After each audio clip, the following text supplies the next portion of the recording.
What's up, everybody? It's Rahul from the Chaos Gym. I guess you guys gave me a lot of cool suggestions about what to talk about, what to do in like the meantime, like the little stopgap we have until Burning Shadows gets dropped, and I start testing for Worlds format.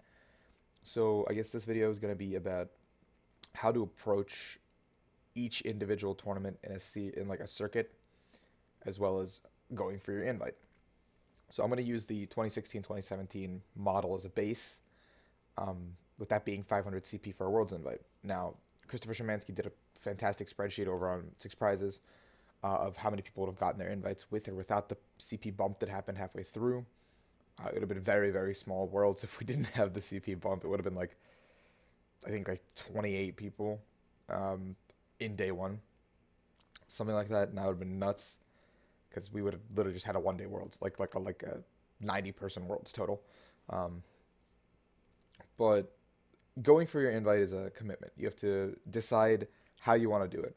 First, you got to go, hey, am I going to travel to a bunch of regionals and intercontinentals, or try to, while going to your local cups and trying to get that invite?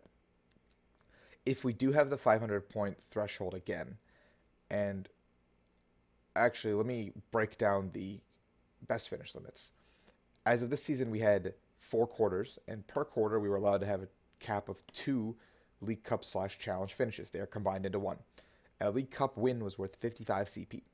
So, granted, if you won 8 League Cups over the course of 4 quarters this upcoming season, that's 440 points, putting you right on the brink of an invite, which is, I mean, winning 8 is a little unrealistic, but on the same token, that's you could get a max of 440 points, which is kind of insane. Then, granted, the next step being regionals. Their best finish limit of 8, which is a lot because points bleed down to 128, and 36 points is a ton. Um, so you could pretty much get your invite off of just 128 and 64 in regionals, never making a day two. So you don't have to be like a standout performer. You can just be mediocre and do consistent. And then there's a best finish limit of 4 for ICs, which were standalone except for Worlds points. So you could have, if you didn't earn Worlds points and went to all 4 ICs, you could have earned points from all of them, which is pretty ridiculous. So I don't know how they're going to make a change for this upcoming season, but I think it's going to be like, I hope they reduce cup finishes down to 1 per quarter, maybe.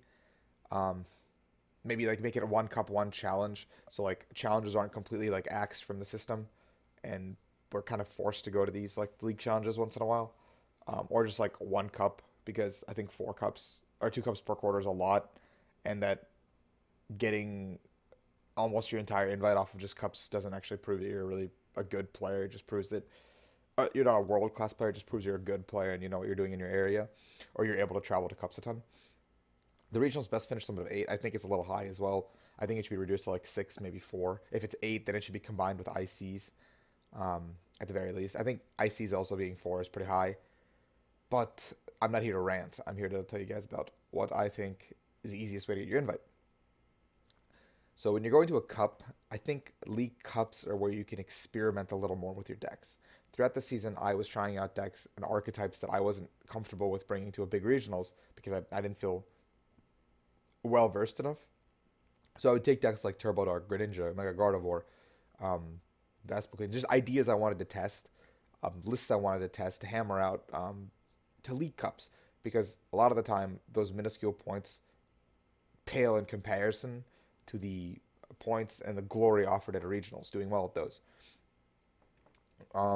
There's been a very rarely I've gone into a regionals knowing what I'm going to play the day before.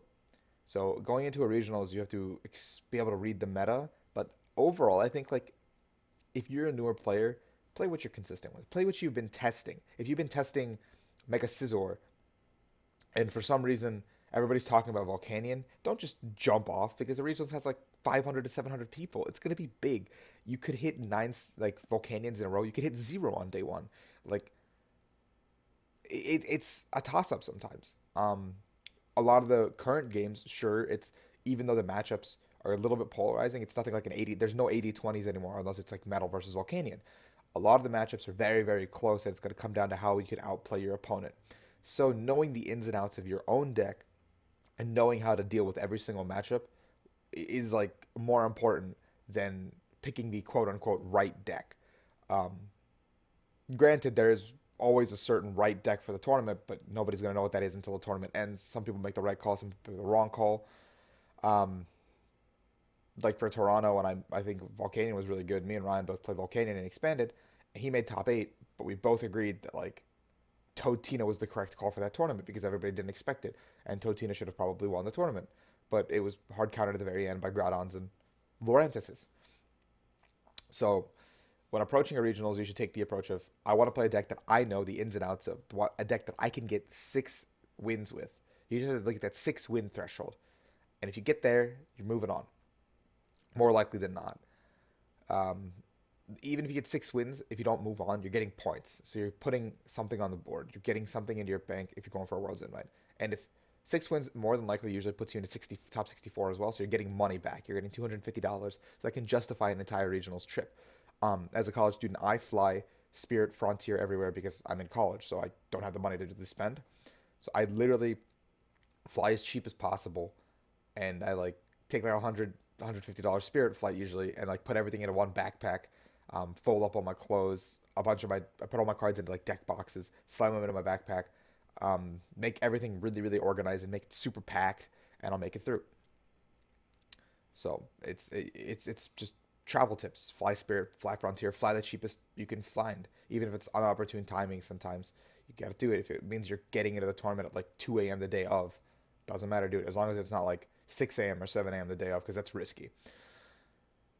Other than that, regionals going into the, I guess, yeah, play what you know. If you have the option between going to a regionals or an IC and you have the monies to do it and you are going for your World's Invite seriously, I would always select the ICs. After this year, Pokemon has shown that ICs are being given more weight because they were given a lot more points, um, a lot of money on top of that, and the competition, I guess, like when you get to the top is pretty fierce, but getting points wasn't a difficult feat at these things. Getting 64 or 128 points was like relatively simple. Um, like in Australia, players went 5-3-1, which is an unacceptable record to get points anywhere else. But in Australia, they were given top 64 points, which was 110 points and $500. So, like, if you have the money to do these, go ahead and do them. If they follow the same pattern as last year, they were London, Australia, Brazil, and Indianapolis. London, I think, is the most attainable for a lot of players, due to it being like not too expensive. Brazil and Australia were like a little outlandish, I think, cost wise. Australia being the most expensive one and the 23 hours of travel. But if you can do it, do it. It depends on how they change the best finish limits. I would expect an announcement any day now on regionals, ICs, and our tournament structure for next year. But I wouldn't hold my breath like right this minute. Like I wouldn't expect an announcement like today because it's Sunday. Um, but coming up in this upcoming week, I think like any day we get an announcement. I wouldn't be shocked to get one. I would expect one sometime this week. I'm hoping actually because I think they've been putting out announcements like weekly at this point. They put out the rotation last week, and I'm going to assume they'll put out like regionals and like the tournament structure this week, and then Worlds invites go out the week after. Um, and that pretty much would cover all the bases they have to cover this summer. And then so, and then when you're approaching an IC or regionals, you have to look at how many points you actually need. You got to be like, am I going for the tournament win? Like, am I going for an all-in riskier play like Greninja sometimes, or do I want a consistent deck that'll just get me top 64 points even if I don't make it to day two, or like barely make top 32? Sometimes the answer is consistency over going for an all-in play, but if you have your Worlds invite or you're out of the running kind of thing, or you need like a Hail Mary play, go for your Hail Mary play if you're well versed with it. Why not? What else was I going to cover? It's like, let me pull up what you guys asked me to do.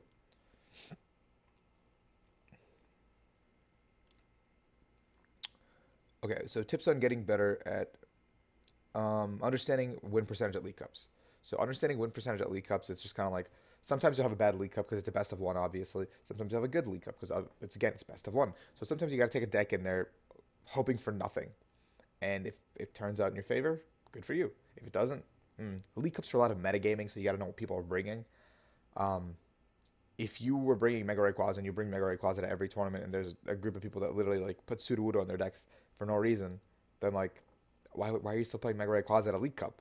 Like, for me, I wanted to play Vespiquen in League Cups in my area, but everybody knows I play Vespiquen, so they were taking Oricorios and Karens, and it would just be a pointless thing to do in a best of one for me because you're playing a one game series. You don't have game two and three as a fallback, even if you lose game one. So that one game you have to make count.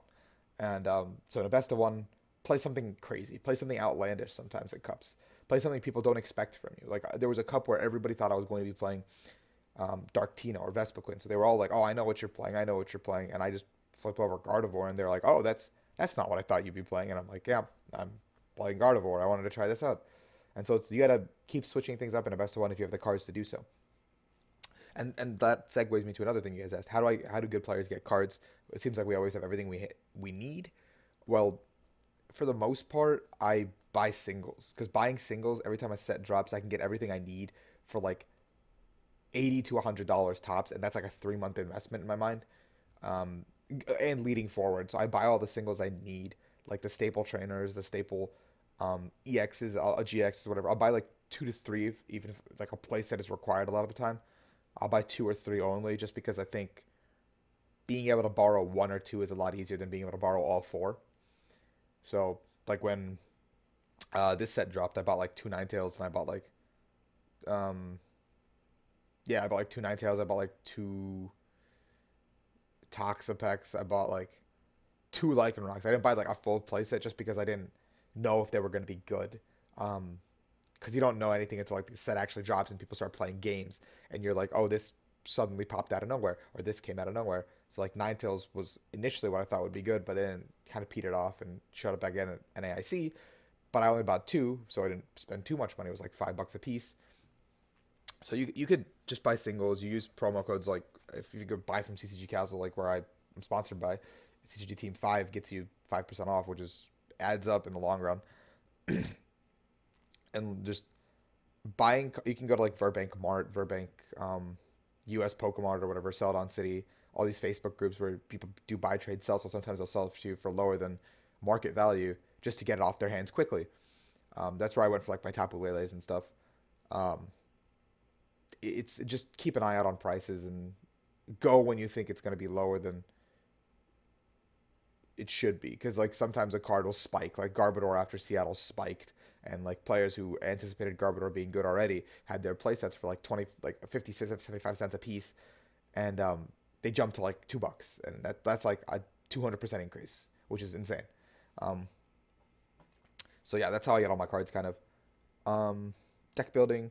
Deck building is kind of like at this point in time, I don't think deck building is that much of a skill anymore, just because decks are just so consistent and standard. Once Viet Seeker rotates for the next year, it'll be different, but I think will see the same norm of two to three Tapu Leles, four of each supporter. Just consistency, consistency, consistency. Like when you build a deck, 50 to 52 cards of your deck is almost always like the same. It'll always be the same no matter what you do. 50 to 52 cards of that archetype, and then the last 8 to 10 slots are like your tech supporters, your tech cards for certain matchups, and you have to be able to determine, are those techs going to be worth it. Like a lot of players at the North American Intercontinentals, moving it, the ones that made day two, didn't have a Vespiquen answer because they didn't think the deck was going to be big. But a lot of players that I faced had them, and players sometimes don't understand, looking at decks online, why they have a certain tech in the deck, which is why I recommend reading articles, watching YouTube videos, to see why a certain tech is in a deck. So if you go to a League Cup and you're playing an Oricorio and people aren't playing Vespiquen, why are you playing Oricorio? That's a wasted 60th slot. Every slot matters when you're building a deck. You see Greninja in there, you put a Giratina promo in. You see Rayquaza, you put a Sudowoodo in. Um, like just simple stuff like that. You see like some Jolteon Glaceon type of deck, you put in a Ranger. I don't know. You have to be able to adapt to what the metagame is immediately. Like I'll be standing in line to turn in my deck list, and I'll be making changes in my list. Like I'll have like two or three options for my last slot, and I'll determine that as I'm turning in my deck list sometimes. So it has to be a snap instinct gut call sometimes, and just test with a bunch of different techs and see what you're like. Just in your mind, you have to be like, I don't want to lose to this deck. I don't want to like have a bad matchup to this. And for like if you don't want to lose to frogs, you got to put in Giratina promo. Like you're like, I don't want to lose to this, and if you expect that deck to be big, then you tech for it. You got to go with your gut sometimes. Like for me in Anaheim, I was like, I don't want to lose to Mewtwo, so I put in a Mew EX, and people are like, that's a dead weight card. You're not gonna do well with it. But there was a lot of Mewtwo, and I just was fine. If I didn't hit any Mewtwo, sure, it's a dead weight card. But even hitting one Mewtwo deck, the card suddenly becomes viable. Um, Other than that, I guess it's like a brief summary of how to approach your tournament invite, and also like getting money at one tournament, like winning some money, um, will definitely aid you in going to other tournaments. Travel locally, if you're driving, carpool with other people. There's no reason to drive by yourself if other people are going for the same reason. Get hotels with other people. Um, this community is very friendly. There's people everywhere that are we all love the game. It's as simple as that. Um, because I go to tournaments and splitting 4 to 5 people in a hotel room at the block rate, because the block rates are usually like $60 to $100 per night. You there for maybe Friday, Saturday, Sunday. Let's say 3 nights, the max. That's $300, or let's do $300 split amongst 5 people. That's still only $60 compared to getting a hotel by yourself.